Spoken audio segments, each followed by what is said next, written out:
Selamun Aleyküm və Rahmetullah Şeyx. Aleyküm salam. Şeyx, sual verilir ki, Kəbə və Mədinə məscidinə nə üçün haram deyilir? Elhamdülillah. Haram yəni o mənada ki, yəni toxunulmaz, o mənada, lüğəti mənada. Haram yəni o mənada ki, bu yerlər müəyyən bir həm Məkkədə, həm Mədinədə müəyyən yerdən bir müəyyən yerəcən o yerdə haramdır. Yəni orada zülm olmaz, orada insan öldürmək olmaz və s. qadağan da hər bir şey. Başqa yerlərə baxanda biraz fərqlidir. Bu həm də bu yerlərə hörmətdir. Yəni o mənada deyilir və bu yerlərdə fəzilət də böyükdür.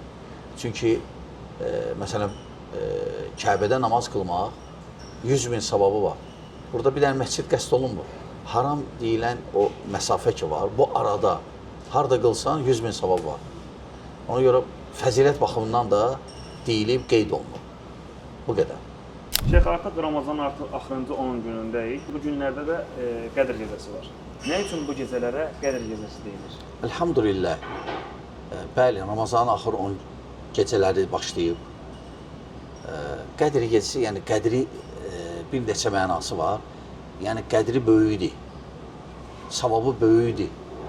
Allah Subhanahu taala buyurur ki: "İnna enzelnahu fi leyletil qadr." Qədr gecəsi biz nazil etdik, yəni Quranı. "Və ma adraka ma leyletul qadr." Yəni bilmirsən sən bu qədrin gecəsinin qiyməti nə dərəcədir, onu bilmirsən. Və sonra buyurur: "Min aydan əfsəldir." Ayrıca surə var Qurani-Kərimdə. Yəni qədri, yəni əcri, savabı böyükdür, qiymətlidir. O mənada. Bəli.